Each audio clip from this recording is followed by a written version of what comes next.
Chapter number 14 है ना, magnetism and electro magnetism में। लास्ट टॉपिक हमारा कहाँ तक हो गया था? लास्ट टॉपिक कहाँ तक हो गया था? टॉरॉइडल फील्ड तक हो गया था ना, एप्लीकेशन ऑफ एम्पियर्स लॉ। अच्छा, यहाँ पर एक टॉपिक मैं आपको समझा रहा हूँ, that is called the behaviour of charge, any charge Q in the presence of electric field and magnetic field, that is magnetic field। ठीक है, एक चार्ज Q जो है जब वो इलेक्ट्रिक फील्ड में मौजूद होता है या जब मैग्नेटिक फील्ड में मौजूद होता है तो वो किस तरीके से आखिर जो है वो बिहेव करता है। ठीक है, तो यहाँ पर मैं एक डायग्राम बना दे रहा हूँ। सही है, electric field, this are the electric lines of force. सही है,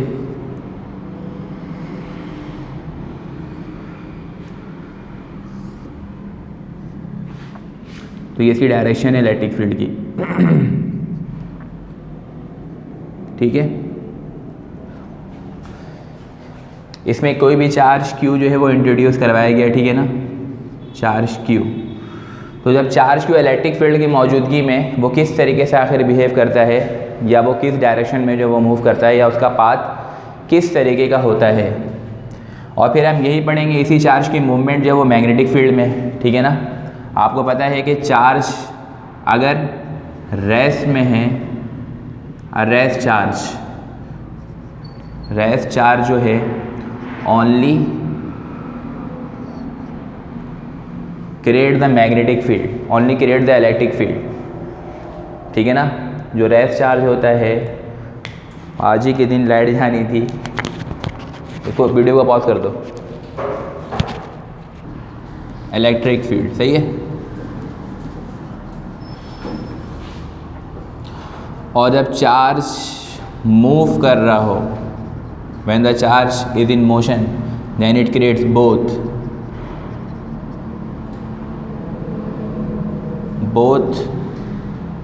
the electric and magnetic field.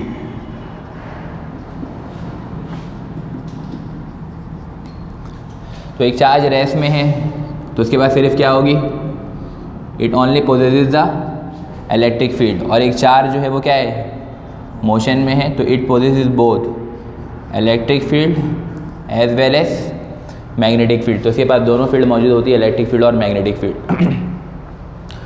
तो अगर चार्ज मूव कर रहा है इलेक्ट्रिक फील्ड में, तो पहले हम इलेक्ट्रिक फील्ड को देख लेते हैं कि एक चार्ज Q को जो वो इंट्रोड्यूस करवाया गया है। ठीक है, यूँ इस डायरेक्शन में। ठीक है, तो ये जो डायरेक्शन इसका हॉरिजॉन्टल कंपोनेंट है, तो हॉरिजॉन्टल कंपोनेंट की जो वेलोसिटी होती है वो क्या होती है, Vx। सही, और इसी तरीके से हॉरिजॉन्टल कंपोनेंट है तो एक इसका परपेंडिकुलर कंपोनेंट भी होगा, वो क्या होगा, Vy। ठीक है, चार्ज जो मूव कर रहा है उसकी जो डायरेक्शन है वो क्या है, वो इस डायरेक्शन में मूव कर रहा है। ठीक है, ये इसका हॉरिजॉन्टल कंपोनेंट हो गया, और ये इसका क्या हो गया, वर्टिकल कंपोनेंट। अगर इसका एक हम रिजल्टेंट वेलोसिटी की बात करें तो उसकी डायरेक्शन कहाँ होगी, वो इस डायरेक्शन पे होगा। ठीक है ना, ये वेलोसिटी इसकी क्या होगी, v। अगर हम फाइनल वेलोसिटी का फॉर्मूला लिखें तो Vf इसके बराबर होता है Vi प्लस AT। मतलब जो इसकी वेलोसिटी होगी चार्ज की इन the presence of electric field, वो एक्सेलरेशन प्रोड्यूस करते हुए टाइम के लिहाज से जो है वो इलेक्ट्रिक फील्ड में क्या करेगा, मूव करता चला जाएगा। सही है, एक इस पॉइंट पर हमारे पास एक वेलोसिटी है दैट इज कॉल्ड Vx, और इस पॉइंट पर जो वेलोसिटी है इसको हमने क्या किया, Vy। चार्ज की मूवमेंट जो वो क्या है, अलोंग दी x डायरेक्शन। ठीक है, जब अलोंग दी x डायरेक्शन है तो अगर वो यहाँ तक पहुँचा तो इसके परपेंडिकुलर क्या ये पॉइंट है। ठीक है, अब वो एक्सेलरेट कर रहा है, आगे बढ़ रहा है। ठीक है। तो हम यहाँ से क्या करेंगे कि इसका एक हॉरिजॉन्टल कंपोनेंट ड्रॉ कर देंगे Vx, और यहाँ से क्या कर देंगे, एक वर्टिकल कंपोनेंट ड्रॉ कर देंगे, वो क्या होगा Vy। बात समझ में आ रही है? तो फिर चार्ज की डायरेक्शन कहाँ हो जाएगी, यहाँ से ये जो वेलोसिटी रिजल्टेंट वेलोसिटी इसकी डायरेक्शन कहाँ चली जाएगी, यूँ। आ रही बात समझ में?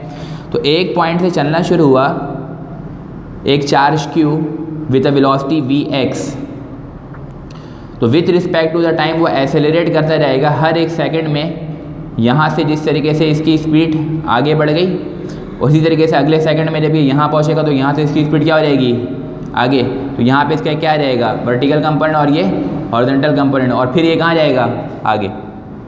ठीक है। फिर यहाँ से एक और एक हमने वेलोसिटी बना दी, डायरेक्शन ऑफ वेलोसिटी। तो अगर आप चार्ज की मूवमेंट को देखेंगे तो चार्ज किस तरीके से मूव कर रहा है, ये पाथ इसका सामने आपके पास आ रहा है, और इस पाथ की अगर हम बात करेंगे तो ये पाथ कैसा है, प्रोजेक्टाइल मोशन। कौन सा मोशन है ये, प्रोजेक्टाइल मोशन। और जो प्रोजेक्टाइल मोशन है उसका जो कर्व होता है वो कैसा होता है, पैराबोलिक कर्व। कौन सा कर्व होता है, पैराबोलिक कर्व। तो a charge in the presence of electric field produces the projectile motion and the curve is known as the parabolic curve। उसकी कर्व क्या होती है, पैराबोलिक कर्व होती है। और अगर इस पॉइंट से यहाँ से हम मैग्नेटिक फील्ड को क्या कर दें, ख़त्म करवा दें, सॉरी इलेक्ट्रिक फील्ड को क्या करवा दें, ख़त्म करवा देंगे। जो इलेक्ट्रिक फील्ड क्रिएट हुई है, यहाँ से फर्स्ट कर लेते हैं कि इलेक्ट्रिक फील्ड वैनिश हो गया, ख़त्म हो गया। तो जिस पॉइंट तक चार्ज मूव करके गया है वहाँ से उसकी डायरेक्शन क्या हो जाती है, इस तरीके से टेंजेंट हो जाती है। क्या हो जाती है, tangent to the point. Tangent हो जाती है, टेंजेंट मतलब moves in a straight line, moves in a straight line. तो जब तक इलेक्ट्रिक फील्ड है चार्ज की मूवमेंट क्या होगी, पैराबोलिक कर्व होगी, प्रोजेक्टाइल मोशन में होगी। और जैसे हम इलेक्ट्रिक फील्ड को रिड्यूस करवा देंगे तो वो चार्ज वहाँ से क्या करने लगेगा, टेंजेंट हो जाएगा उस पॉइंट से, और स्ट्रेट पाथ में जो है वो मूव करना शुरू कर देगा। तो ये चार्ज की मूवमेंट है in the presence of electric field. अगर इसकी फाइनल वेलोसिटी का फॉर्मूला लिखेंगे तो Vf is equal to Vi along the X direction, जो है ये मूव कर रहा है, आगे बढ़ रहा है, ठीक है ना। तो ये क्या हो जाएगा, Vx के बराबर होता है V0 cos थीटा। तो ये हो जाएगा V0 cos थीटा, और ये प्लस एक्सेलरेशन इनटू टाइम। तो हर एक सेकंड में जो है वो चार्ज जो है वो अपनी वेलोसिटी को जो है वो इंक्रीज करवाता चला जाएगा, मूव करवाता चला जाएगा in the presence of electric field. तो this is the movement of charge in the presence of electric field when electric field is present in which a charge is present to move as such the direction of charge should be in parabolic curve, that is the projectile motion, and when suddenly the electric field is reduced then the charge start to move in a straight path। तो charge जो है वो क्या करता है, straight path में move करना शुरू कर देता है। तो इलेक्ट्रिक फील्ड के अंदर जो चार्ज की मूवमेंट होती है in the presence of electric field वो क्या होती है, प्रोजेक्टाइल मोशन होती है, यानी कि पैराबोलिक कर्व होती है। सही है। अब इसी तरीके से अगर इसको मैग्नेटिक फील्ड में चेक किया जाए कि what should be the direction of the, या what should be the movement of charge in the presence of magnetic field.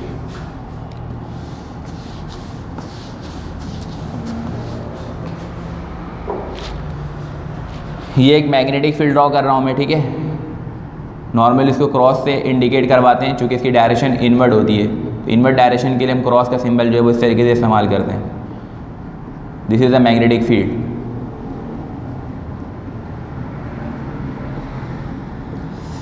तो ये मैग्नेटिक फील्ड जो है मौजूद है।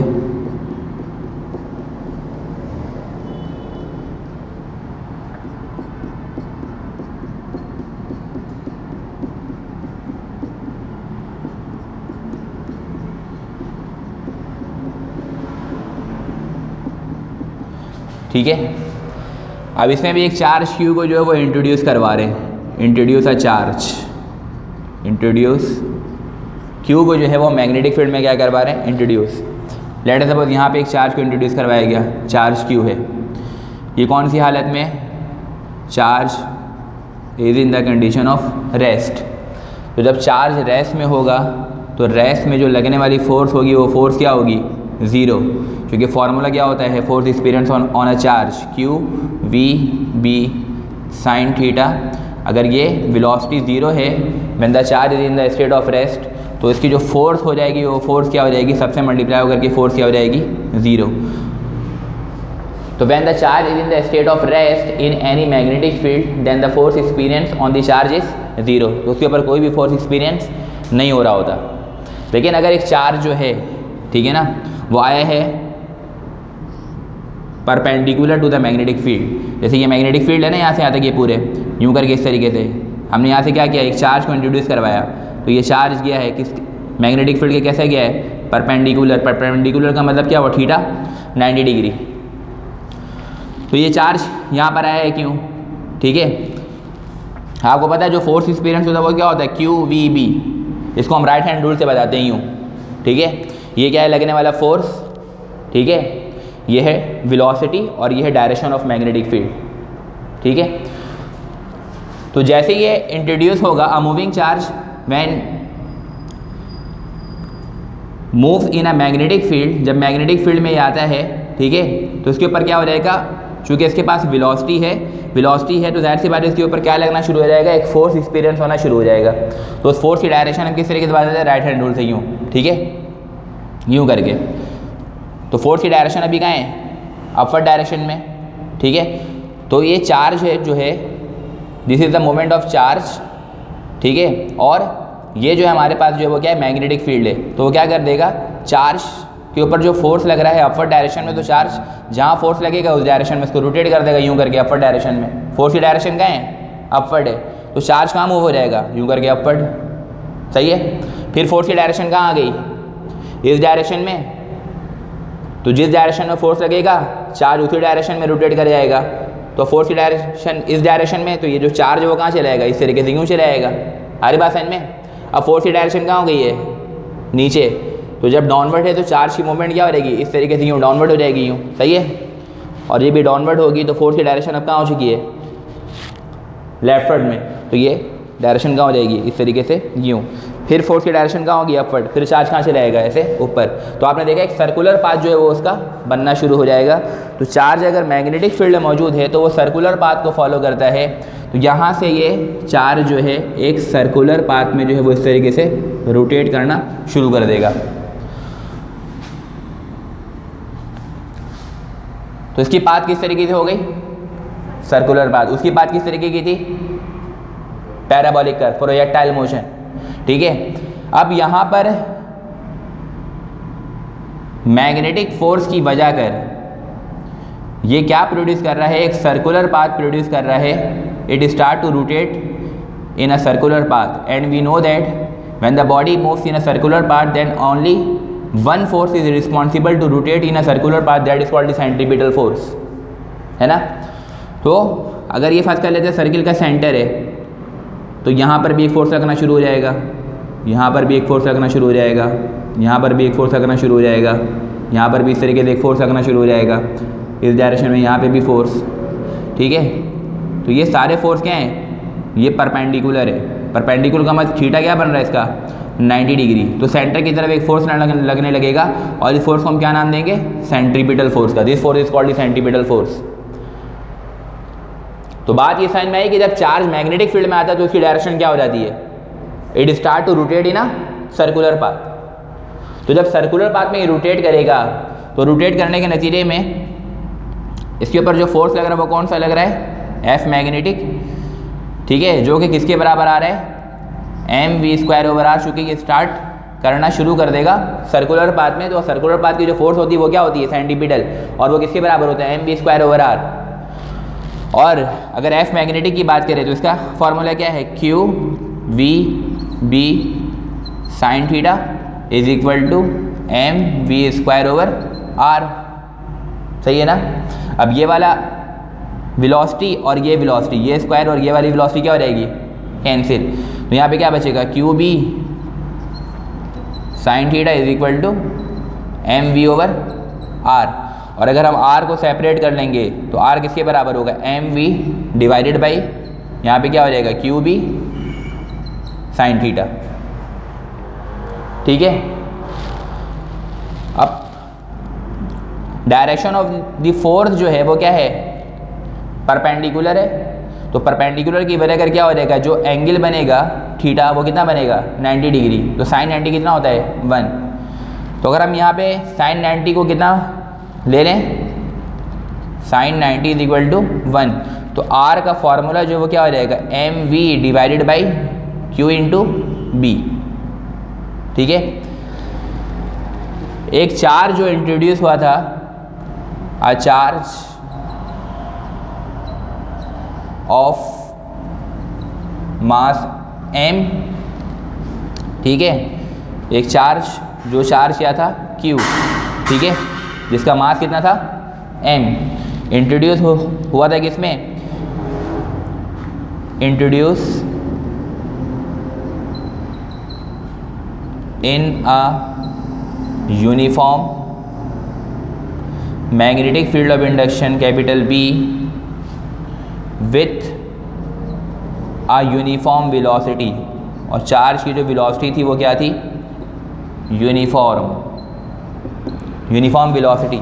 तो एक चार्ज Q जो है जब इंट्रोड्यूस होता है in uniform magnetic field of induction with a uniform velocity, mass constant रहता है, वेलोसिटी इसकी क्या है यूनिफॉर्म है, मतलब कांस्टेंट वेलोसिटी है।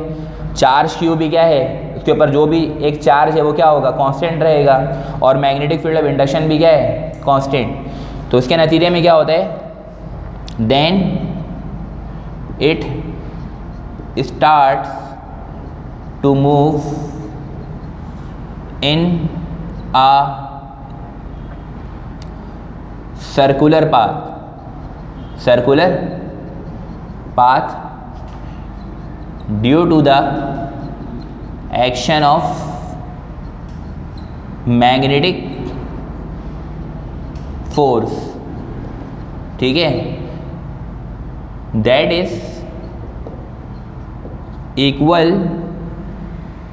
is responsible, जो रिस्पॉन्सिबल है to rotate it in a circle of radius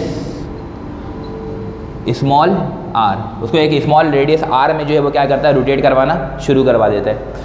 तो मास भी कांस्टेंट, यूनिफॉर्म वेलोसिटी है, वेलोसिटी भी कांस्टेंट, चार्ज भी कांस्टेंट, और मैग्नेटिक फील्ड ऑफ इंडक्शन ये सारे क्या हैं कांस्टेंट।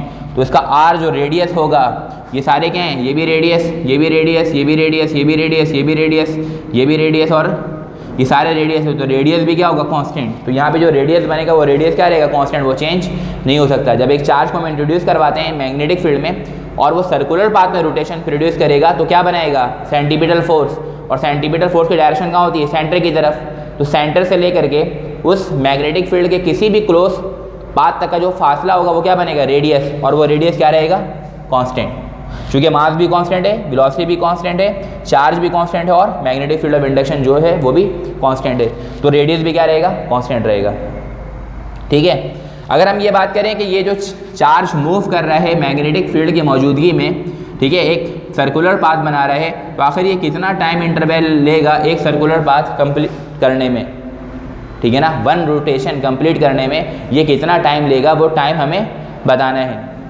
तो हम जानते हैं सिंस v किसके बराबर होता है, r इंटू ओमेगा, किसके बराबर होता है, r इंटू ओमेगा। तो ओमेगा यहाँ पे v है, ये r इज इक्वल टू ये m, और v की जगह क्या रहेगा r इंटू ओमेगा, और ओमेगा किसके बराबर होता है 2 पाई ओवर t के होता है, ओमेगा बराबर होता है किसके 2 pi over t।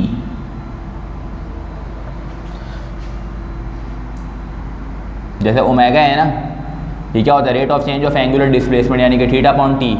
One complete rotation के लिए कितना एंगल लेते हैं 2 पाई, और ये टाइम क्या लगता है टाइम इंटरवल। तो ओमेगा किसके बराबर हो जाता है 2 पाई ओवर टी के, तो ओमेगा की जगह क्या रहेगा 2 पाई ओवर टी। तो इसका मतलब आर जो है वो हो जाएगा M R 2 pi divided by T. R से आर क्या कर देंगे कैंसिल, तो टी इधर आ जाएगा, तो T is equal to M 2 pi यह रहेगा ना,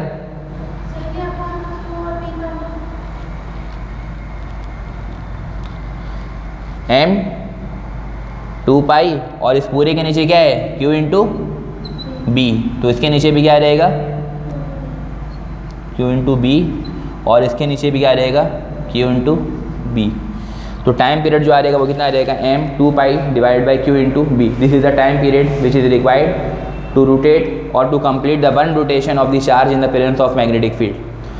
तो सवाल ये इस तरीके से आ जाता है ना कि शो दैट, साबित कीजिए कि जो radius of the circular path है in the presence of magnetic field of a charge, ठीक है ना, ऑफ मास m, ठीक है, present in the magnetic field is equal to mv divided by क्या qb साइन थीटा। तो ये r जो है वो इसके बराबर होता है, इसको साबित करना होता है शो दैट, ठीक है।